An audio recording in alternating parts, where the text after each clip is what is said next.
Greetings again from Berkshire Guitar Amplifiers in Reading, England. Stuart Smith on the bench, and today we have a JCM800 lead series. This amp has been very heavily gigged and has had no TLC for many years.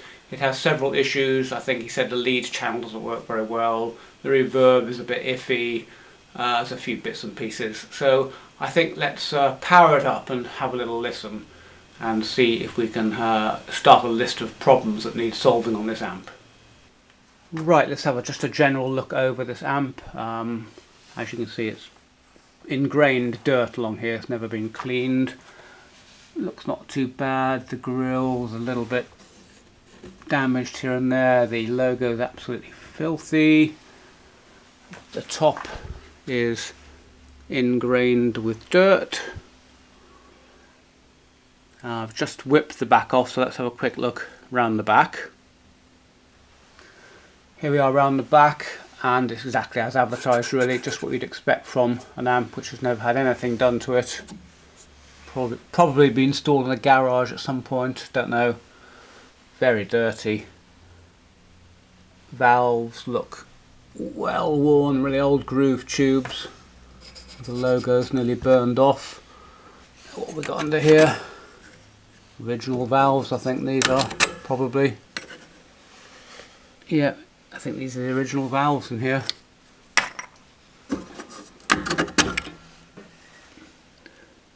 Yeah, ancient.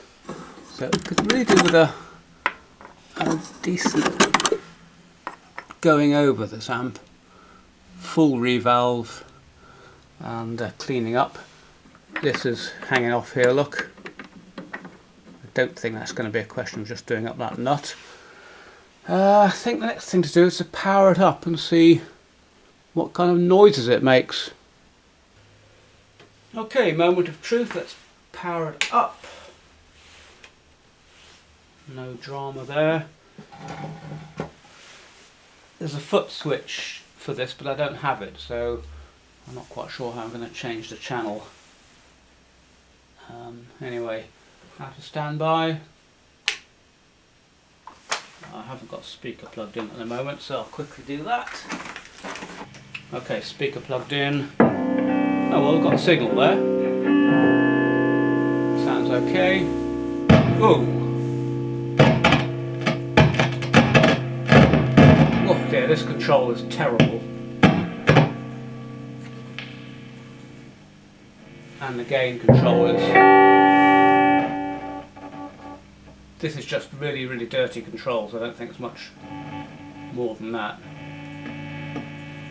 All of these controls are terrible.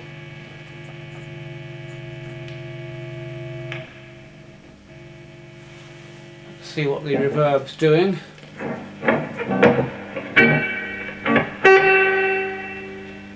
It's there. It's a bit hummy. Can you hear that? No reverb. Full reverb. So that's not very nice. I think, let's see, seems to be on the boost channel at the moment. Oh yes, this doesn't do anything because it's not on this channel here. So we're on the boost channel now, and that's the channel it said wasn't working. But you know, I can adjust that gain control there to give a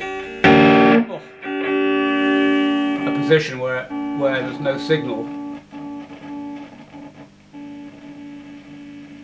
There are dead spots all over this.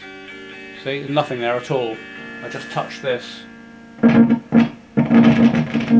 comes again. Right, so we need to take the chassis out of the case here.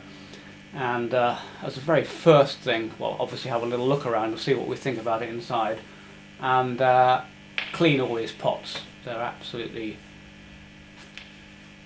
completely full of dead spots and really dirty. That might cure a multitude of sins. So let's get cracking with that. Well, here we are on the inside, and it's in surprisingly good condition. It's almost kind of pristine on the inside, which is a great surprise compared with the outside. So that's quite good news in some ways. If this was all crappy in here and it was all looking a lot worse for the wear, we'd have a huge job on our hands. But this is not looking too bad at all. The other good thing is, look, we can access the pots quite easily. They've got that little notch inside them which allows you to put the nozzle of the cleaner in there. So that makes our life easy, which is good. I think that's the first thing I'm going to do, is to clean those pots. And I'm going to bypass this foot switch here. I think it's just that gets connected to that on the foot switch. Not totally sure. And then see if we can get this to switch into the clean channel and the lead channel. And well, that might be savable. That pot, yeah, I think that's probably just come loose. I think that can be saved too, which is good. Okay, so let's get on with the pot cleaning. Apologies if you've seen this before, but I've got a new way of cleaning pots that I'm experimenting with.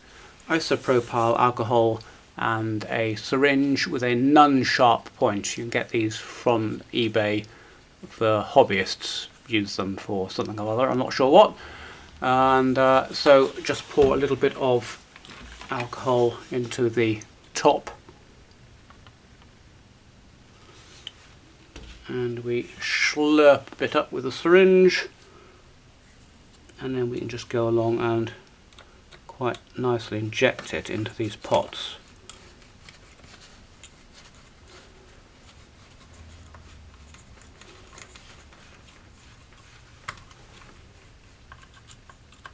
Right, having cleaned them all, we can now just go along and work the pots backwards and forwards a bit.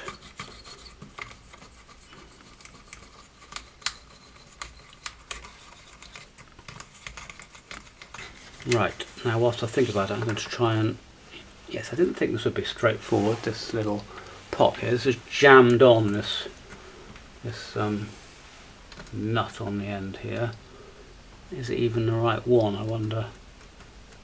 I don't think that's the right nut there. I think this has lost its nut and someone's tried to graunch on another one, so I'm going to have a little rootle through my spares box to see if I can find one for there. Okay, I think I'll do that now, just so that I've done that, I don't forget about it. Okay, found a nut for that. A bit of a non-standard size actually. I had to spend a bit of time looking for something that would fit, but anyway, that's that done, so we don't have to worry about that. At some point I'm going to clean up this back panel too, but not now. What I want to do is get this powered up again and see if all those problems have gone away with intermittent sound. Okay, the amp's on. One of the things I've noticed with this alcohol cleaning technique is, I don't know if you can hear all that racket going on in the background, all the hissing and popping and crackling. Of course the alcohol spills over onto the board, and as it dries out it makes all that noise. So I'm just going to go along with the trusty old hairdryer.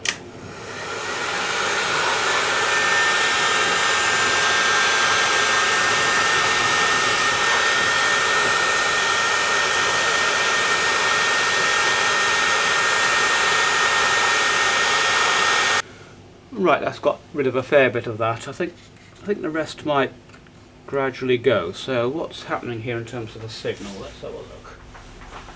I think I'm going to plug in my signal generator. Okay, that noise has died down a bit, but not completely. That might improve, or maybe just some lingering problem with valves and stuff. The valves in this are really old. Anyway, I'm going to put my signal generator in, and I'm more interested in whether the signal intermittency has gone. No. Okay, this is the original problem I think he was complaining about. I think we're on the drive channel and it's very low level.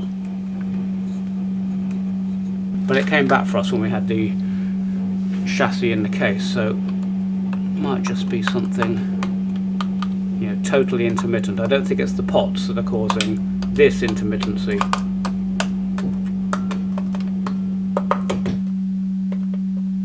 Tapping this valve here cured that snap, crackle and pop noise instantly. It's come back again now. So that valve's suspect. I'm not totally sure which channel this has come up in, but whatever it is, it's not working. I think if this LED is lit, it's come up in the drive channel. Let's see what happens when we play around with this foot switch here. It's annoying, I couldn't, he didn't leave the foot switch, so we're going to have to experiment here. Right, okay, so this looks like changing to the clean channel. Yes, it is. And that sounds good to me. Just put a guitar in there. You can't really tell much from a tone like that. It's I get a better feel with the guitar about how loud it is. Okay, that clean channel is very hummy.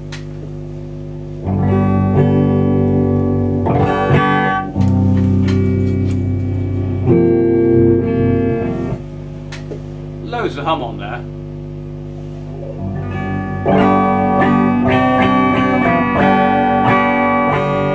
Okay, but the clean channel is basically working. And then we go to the drive channel, and as he said, the drive channel is low level. That was the initial complaint. Very low level. But I think you'll agree that when this was in the cabinet, this drive channel seemed to be okay. That hum there is the reverb, so we just turn that down. Reverb's disconnected at the moment. So with this drive channel, everything's kind of fully up, and it's incredibly low level. Right, well the very first thing to do on this amp is to put some new valves in, because these are absolutely ancient, these valves. And we may find that the drive channel springs to life with a new valve or two, so that's the next job. Let's do that. Okay, all 5 preamp valves changed and no improvement in this lead channel. It's all very low level and distorted, so that's interesting. We're going to have to get technical with the amp, so I think I'm going to flip it back upside down again now and see if we can work out why this channel's not working. Well, I'm going to attempt to do something a little bit different here. I don't normally show you schematics, really, because they're not that easy to show on the camera. I don't often get that involved in a schematic. I can repair, I don't know, 19 out of 20 amps without a schematic. But this amp has proven quite difficult. And I spent about 3 hours tracing and finding this problem for reasons I won't bore you with. I got a few red herrings. But I thought I'd try and talk you through what I did, rather than have a laboriously long video showing you actually on the board what I did. So here's the schematic for the preamp part of this amplifier, and I know many of you like to look at schematics and like to be talked through them because you're learning how to read them. So let me just talk you quickly through this. Here's the input here where you plug your guitar into, and it gets amplified by half of an ECC83 V1A, and the signal comes out on the anode here. So we've got some amplification here. It then goes off through some tone controls here. We have the bass here, the treble look, and the volume is here. And because we have some losses in the circuit here, it gets amplified again, look, by the first half of the second valve, V2, another ECC83. Signal again comes off the anode here, look, via this capacitor, and goes straight into the grid of another gain stage, in this case V2B. And again the signal comes off the anode. So we've got a lot of gain here through this capacitor, down here, and now this is what we're interested in here. It goes off here to this point G. Now let's just see where that goes to. Took me a while to find it first time, and it comes in here, look. Goes to the master volume control. and then it goes off over here. This is just the reverb, send and return. Let's not worry about that for the moment. Goes off over here, comes through this capacitor, goes through the send return jacks, which are shorted together normally of course, off to a bit more amplification by V4A, and then off to Y, and Y is the phase splitter, so that's now going off to the power section of the amp.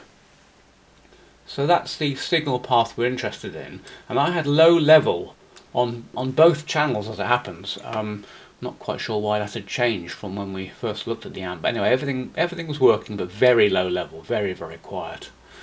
So what I did was to inject a tone into here from my signal generator, and then stick an oscilloscope on here, and I had a nice decent bit of amplification there, so that tells me this V1A is working.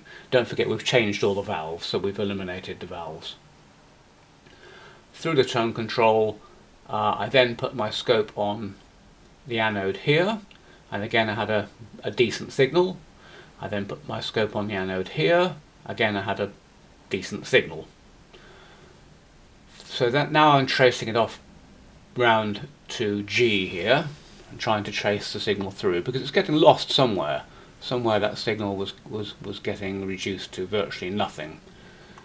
So we come in at G here. I obviously made sure the master volume control was wound up fully, which it was, and I had a decent signal here. So coming out of the master volume, I had a decent signal. So I'd immediately thought send and return jacks, by the way, but I have eliminated those. I just plugged a jack-to-jack lead in here to short circuit this arrangement here, because this is a well-known problem. You get dirt on this contact here actually, and that kills the signal, but I was wise to that, and right at the beginning I eliminated that. So we've got, let's follow it through again. Look, we've got a good signal coming off the master volume, up along here, through this capacitor, through the send return jack, which are just shorted together, and off out to the power valves. So I put my scope on here, and I've got a whacking great big signal. Put my scope on here, I've got virtually nothing. So this is where the signal's getting lost. Now I spent a bit of time fooling myself, because I got here within an hour maybe, and I thought, oh, well, C24 is problematic. So I dabbed another capacitor across here, and it didn't really improve things. It brought the volume up a little bit, but not very much. So I thought, oh well, that's all right then, that capacitor. But eventually, I got myself to a stage where I have a signal there, no signal there, and I thought, well, it's got to be that capacitor. So I cut one leg of that capacitor and put another one in its place, and sure enough, everything came back to life. So my money is on this capacitor here. I think this capacitor is faulty. Now there's a mystery here which I can't solve, and if you're watching this and you're fairly technical, you may be able to solve it for me, because I'm not able to solve absolutely everything. I have my limits to knowledge just like everybody. The curiosity is this: look at the value of this capacitor. It's not actually very easy to read, because this is not a great schematic here. It says C24, and I make that 100 picofarads. You can't really see the zero here. They put a cross. They put a sort of cross across it for the zero. If you look at all the zeros are look 100k. Look, they have this kind of crossed out zero routine. So there's definitely one zero, and that looks like a 2 or something, but I think it's another 0 with this little bit here missing. So I make that 100 picofarads, and it's not a very big capacitor. I've looked at it, I'll show you in a moment. It's just a little tiny disc capacitor.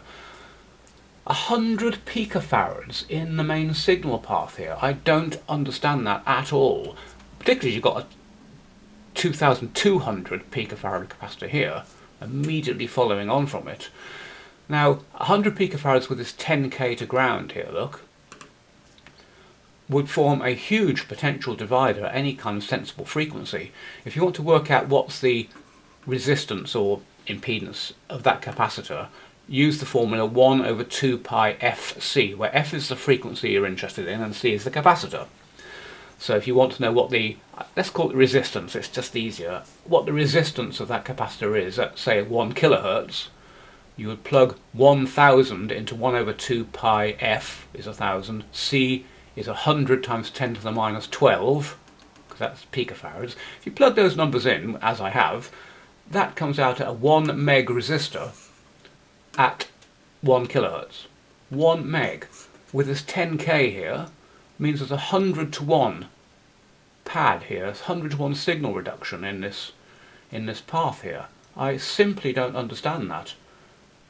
I don't know why that would be a 100 picofarad capacitor. I'd expect it to be, well, similar levels. Yes, that's 22 nanofarads, 220 nanofarads.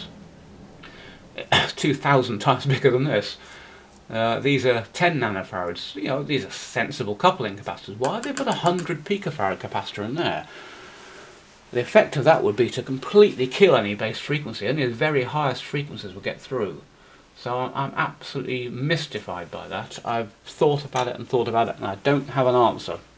I'm sure someone is screaming at the screen now and telling me, Stuart, you idiot, it's because of this. But I honestly don't know the answer to that. It then goes off, of course, to a bit more amplification. I mean, what's the point of having a 100 to 1 reduction here, then amplifying it again? Very strange.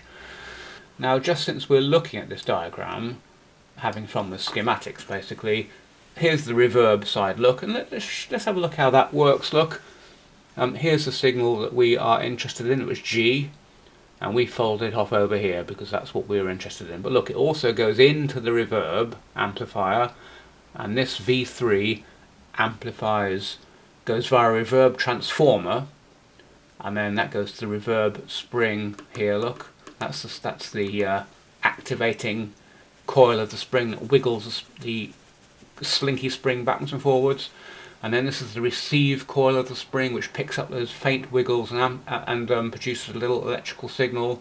That little electrical signal gets amplified by this valve here, and then comes off here. Here's your reverb level. Look, if you wound this back down to 0, you would kill the reverb signal, and if you turned on this transistor, you'd kill the reverb signal. And that is coming from the foot switch. Look, so if you select reverb on the foot switch, that transistor's off, the reverb signal can come through. If you deselect reverb on the foot switch, that transistor turns on and kills the reverb signal, just like turning that pot down to 0. So let's assume it's on, and so now our reverb signal goes up here and gets mixed in, look, with the signal, the main signal that we were interested in. So this is the wet signal here, if you like. It's the main signal plus whatever reverb signal comes in, and then that goes off to be amplified. So just thought you'd be interested in that.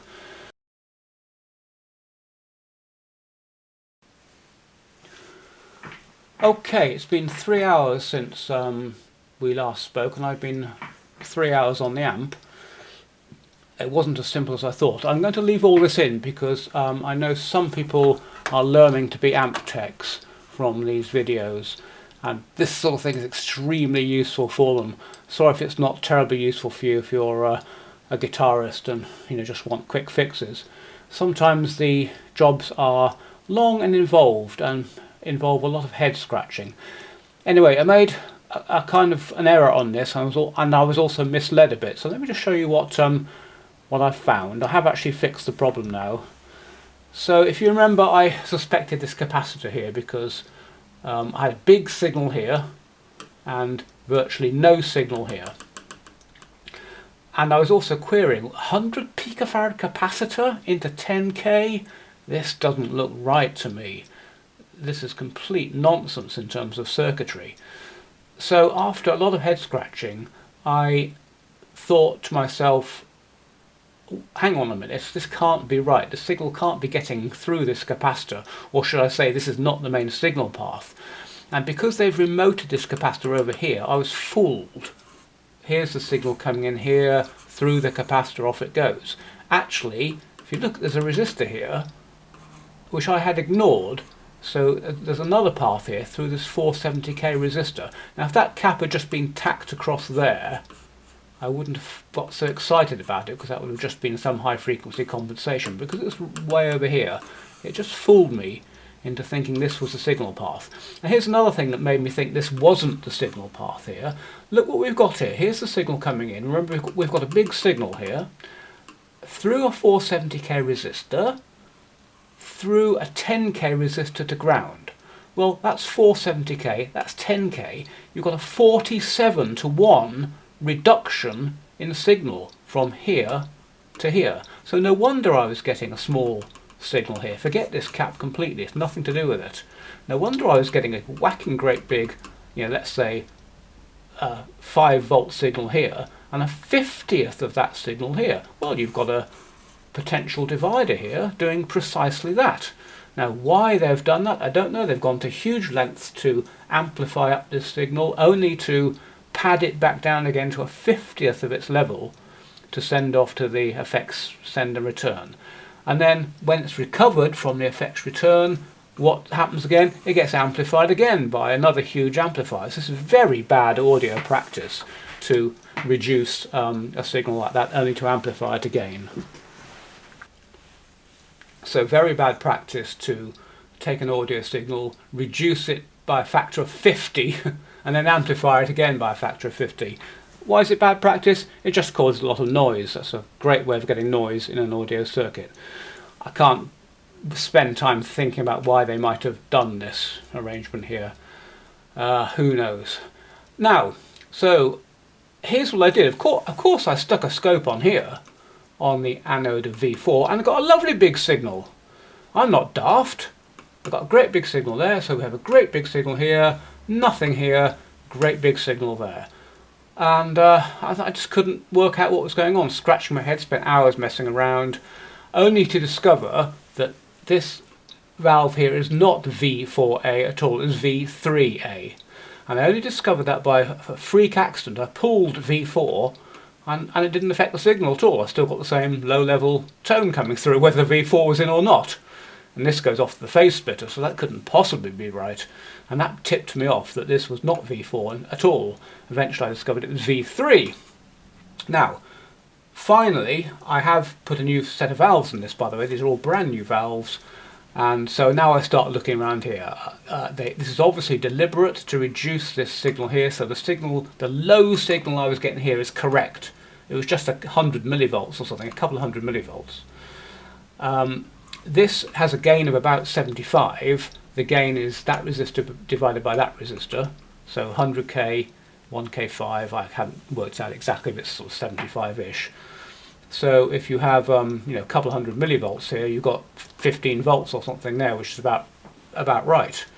So this finally convinced myself that this low signal here is actually correct. By the way, I'd also fooled myself by jacking into the effects return and getting a huge, great big signal out the loudspeaker. But of course I realised I've been putting too big a signal in here. I've been putting like a couple of volts or 3 volts in here. And got a nice loud signal. So I'd kind of eliminated everything downstream here by jacking in here. Only when I rethought about this did I realise I was putting too big a signal in here. And when I turned the signal generator down to a couple hundred millivolts, yep, lo and behold, I got a moderately low level signal throughout the whole thing. Right, so it's something around here. So now I start to measure around here, and there's virtually 0 volts on the anode of this. There's about 5 volts on the anode of this, the plate of this V3. So that's obviously a problem. So I immediately thought, this 100k resistor's gone down. No, it hadn't gone down. This resistor's gone down. No, that hadn't gone down. All these resistors were fine. You can imagine me tarting around for quite a long time on this, thinking, what the hell's going on here? Everything is right. So in desperation, I took out my brand new JCM800 and popped in an electro-harmonics. There's nothing special about that, I just happened to have one in my hand. Bang, the whole thing came to life. So on top of everything else, the dirty pots issue with this amp, when I revalved it, this valve was faulty. And that caused this low level signal through here, which has taken me best part of probably 4 hours of hard troubleshooting to find. Now I'm only going through this with you to show you, well, a couple of things really I want to say. One is I've got 4.5 decades of troubleshooting experience on electronic equipment, everything from microprocessors through to digital and just audio. I've got 45 years of troubleshooting experience, so I kind of know what I'm doing. I'm not saying that to brag, I just want to let you know I know what I'm doing. And yet even I can spend 4 hours getting lost in some problem where I think it's this, and just getting lost in a little byway of this signal's low, this signal's high, this is low, what's going on here? It must be being shorted to ground somewhere, there must be some path, you know. So it doesn't matter how much experience you've got, there'll be some experienced guitar techs, amp techs watching this who will be nodding in agreement with me. It doesn't matter how many decades you've got, you can waste a lot of time chasing a fault, and you just become convinced it's something, and it's nothing like that at all. Of course, the schematic's wrong, so that sets you off on the wrong path. You've put a brand new valve in, so mentally you think, well, it's not the valve, can't be the valve, just put a brand new one in. But of course, you know, you've got a faulty valve. So don't, if you're wanting to become a guitar amp technician, don't despair. Some jobs are pretty easy, you just go straight to it. Some are medium, and some are real pigs, and you can spend a lot of time you know, chasing around. But of course you build up a lot of experience chasing a fault like this, and there's no substitute. If you want to become an amp repairer, there's just no substitute for hours on the bench, just fault finding, scratching your head. I had to go away and think about this. I went and did something else for 3 hours. I was in utter despair this morning. I thought, I just can't work out what's going on here. And I went away for 3 hours, did something completely different, and whilst I was away it suddenly came to me that it might be something, you know, yeah, I know what came to me. It came to me thinking, hang on, 2 volts peak to peak is not right for here. What am I thinking about? You know, standard effects send and return level is a couple of 100 millivolts. And then I suddenly thought, it's downstream of here. I've been fooling myself. So anyway, there you go. I hope you've enjoyed that. I don't often sit and talk you through schematics, and I hope it's just been, you know, all part of your education, and I hope you've enjoyed it. Although I sound a bit frustrated and fed up, I'm not at all. I really quite enjoy the thrill of the chase on a very difficult fault. I do get frustrated by it, but I feel very happy when I've solved it, and that's what it's all about, really. It's just about having a bit of fun trying to find a very intractable fault. There we go, I've put it back together. I would say probably 5 hours on this amp, and didn't charge the customer anything like that, of course. I think I charged him for an hour's work in the end. That was quite nice. I've cleaned it all up. I use shoe polish on this Tolex. It works very well, black shoe polish, after I've cleaned it off with a kind of you know, soapy spray mixture. So that all looks good. So that's this one in the bag, and I hope you enjoyed it. I hope you enjoyed, you know, this time we spent on that circuit diagram together, and I hope you enjoyed my mistakes and the fact that I go down the wrong path sometimes. Thanks as always for watching, and I'll catch you on the next video.